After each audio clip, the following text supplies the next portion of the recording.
नमस्कार, आप देख रहे हैं लोक संहिता। मैं हूं आपके साथ अंकिता बोखंड। आइए ले चलते हैं आपको उत्तराखंड की खबरों की ओर।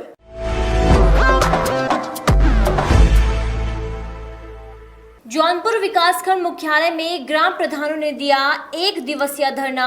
टिहरी जनपद के जौनपुर विकासखंड के अंतर्गत ब्लॉक मुख्यालय थत्यूर के प्रधान संगठन के अध्यक्ष सुंदर सिंह रावत के नेतृत्व में ग्राम प्रधान ने 1 दिवसीय धरना प्रदर्शन किया, जिसमें अनेक ग्राम प्रधानों ने खंड विकास अधिकारी के माध्यम से मुख्यमंत्री के लिए ज्ञापन सौंपा, जिसमें सभी ग्राम प्रधानों ने मांग की है कि मनरेगा कार्य में आ रही समस्याओं को जल्द से जल्द दूर किया जाए।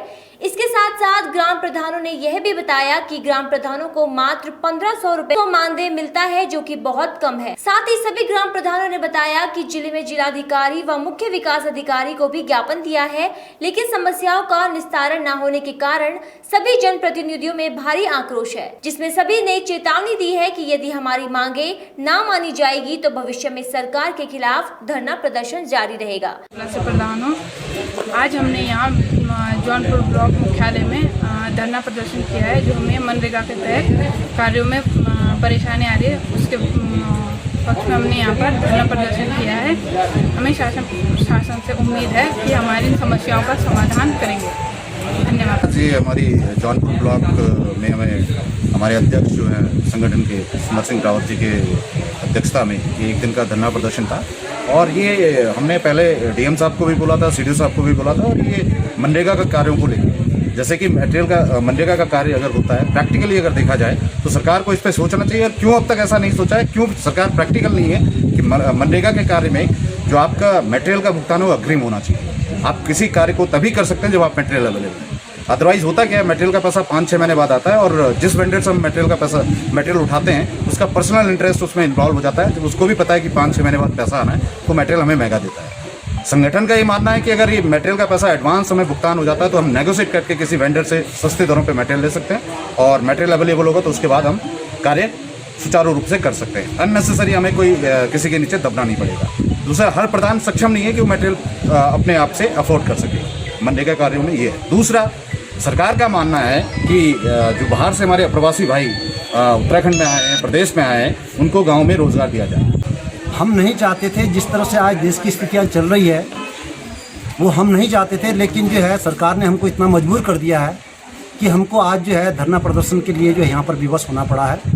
हम पिछले 2 महीने से लगातार जो है शासन प्रशासन को जो है चिट्ठियाँ दे रहे हैं, अपनी मांगों को जो है एक बहुत अच्छे ढंग से जो है सबके पास में पहले हमने जो है ब्लॉक अधिकारी के माध्यम से जिलाधिकारी को दिया, उसके बाद जो है फिर हम खुद जिलाधिकारी के पास में गए, उसके बाद जो है फिर हमने उप जिलाधिकारी के माध्यम से फिर जो है, और ये समस्या एक हमारी ही नहीं जो है पूरे ज़िले में और पूरे प्रदेश की जो ये समस्या थी, और हमारे प्रदेश का जो हमारा संगठन बनने जा रहा है उसके माध्यम से जो है हमको जो है इस बात की जो है बार बार जो चेतावनी दी गई है कि आप लोगों को, अगर आप लोगों की अपने हक की लड़ाई लड़नी है तो आप लोगों को आगे आना पड़ेगा।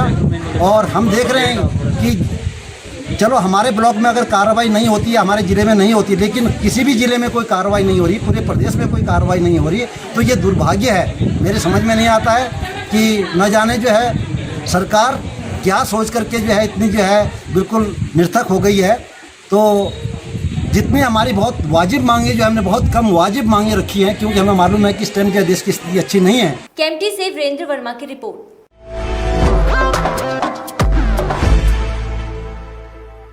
टिहरी जिलाधिकारी ने पौधारोपण कार्यक्रम में किया प्रतिभाग। टिहरी जिलाधिकारी मंगेश घिल्डियाल ने स्टेट बैंक ऑफ इंडिया कार्यालय नई टिहरी के पास SBI द्वारा आयोजित पौधारोपण कार्यक्रम में प्रतिभाग किया। इस दौरान जिलाधिकारी समेत शाखा प्रबंधन GR भट्ट व बैंक के अन्य अधिकारियों द्वारा संयुक्त रूप से आंवला व देवदार के पौधों का रोपण किया गया। इस दौरान जिलाधिकारी ने बैंक शाखा के आसपास साफ सफाई एवं व्यवस्थाओं का जायजा लेते हुए कहा कि इस मानसून सत्र में जनपद में वृहद स्तर पर वृक्षारोपण किया जाएगा, ताकि सूख चुके जल स्रोतों, नदी नालों को पुनर्जीवित किया जा सके। उन्होंने कहा कि पौधारोपण कार्यक्रम हरेल त्योहार के रूप में जनपद सहित पूरे देश में वृहद स्तर पर मनाया जाता है, जिसमें सभी अधिकारियों, कर्मचारियों, संस्थाओं के साथ साथ आमजन का सहयोग भी आवश्यक है। केएमटी से वीरेंद्र वर्मा की रिपोर्ट।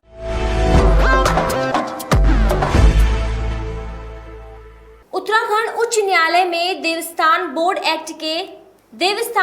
एक्ट को चुनौती देने वाली याचिका पर गुरुवार को बहस जारी रहेगी। सरकार की तरफ से केदारनाथ और बद्रीनाथ के इतिहास का उल्लेख किया जा रहा है। इससे पहले याचिकाकर्ता राज्यसभा सांसद सुब्रमण्यम स्वामी की स्थानीय अधिवक्ता मनीषा भंडारी ने न्यायालय को आर्टिकल के इस कदम के खिलाफ असंवैधानिक कदम का आरोप लगाया है।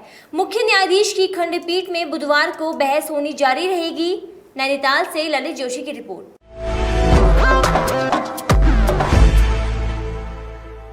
बाबा रामदेव की संस्था पतंजलि द्वारा कोरोना वायरस से निजात दिलाने की दवा कोरोनिल के मामले में उच्च न्यायालय ने पतंजलि और NIMM जयपुर को नोटिस भेज दिया है। याचिकाकर्ता अधिवक्ता मणि कुमार ने जनहित याचिका डालकर कहा, पतंजलि ने जरूरी मापदंडों की अनदेखी की है। इसके अलावा NIMM उत्तराखंड आयुर्वेदिक विभाग और आयुष मंत्रालय की अनुमति के बगैर दवाई बनाई गई है। याची ने न्यायालय से कहा, बिना किसी क्लिनिकल ट्रायल के बनी कोरोनिल पर प्रतिबंध के साथ पतंजलि के खिलाफ कार्रवाई की जाएगी। नैनीताल से ललित जोशी की रिपोर्ट।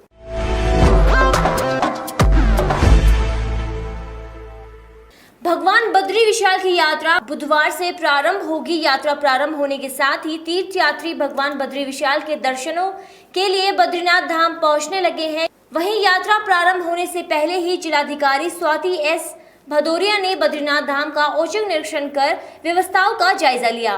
साथ ही कोरोना संक्रमण से सुरक्षा के दृष्टिगत श्रद्धालुओं को मंदिर में प्रवेश करने से पूर्व मास्क व सैनिटाइजर का वितरण किया जा रहा है। जोशीमठ से अभिषेक अग्रवाल की रिपोर्ट।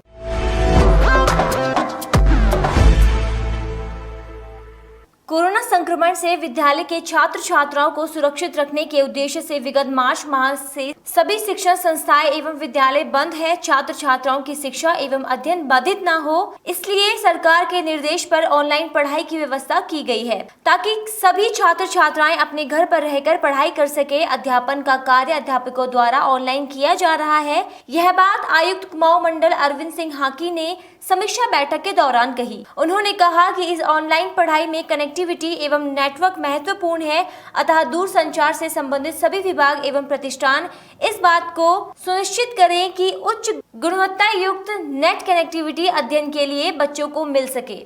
यदि तकनीकी कारणों से कनेक्टिविटी बाधित हो तो उसका तत्काल निराकरण किया जाए, ताकि बच्चों को ऑनलाइन अध्ययन में रुकावट न हो। नैनीताल से ललित जोशी की रिपोर्ट।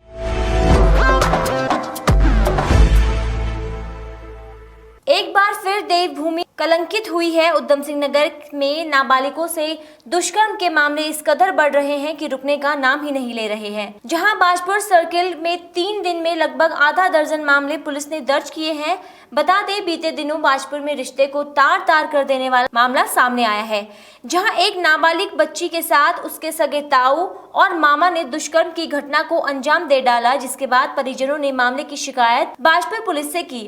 बाजपुर पुलिस ने मामले का संज्ञान लेते हुए आरोपियों को गिरफ्तार कर लिया और विभिन्न धाराओं में मुकदमा दर्ज कर उन्हें न्यायालय भेज दिया है। तो वहीं कोतवाली बाजपुर में दुष्कर्म के 2 मामले, थाना गदरपुर में दुष्कर्म के 2 मामले और दिनेशपुर थाने में दुष्कर्म का 1 मामला सामने आया है। इन 3 दिनों में दुष्कर्म के 5 मामले सामने आने से पुलिस महकमे में हड़कंप मचा हुआ है। इन सभी मामलों में पुलिस ने मुकदमा पंजीकृत कर दिया है। अब पुलिस ने सभी मामलों की जांच करते हुए धरपकड़ शुरू कर दी है।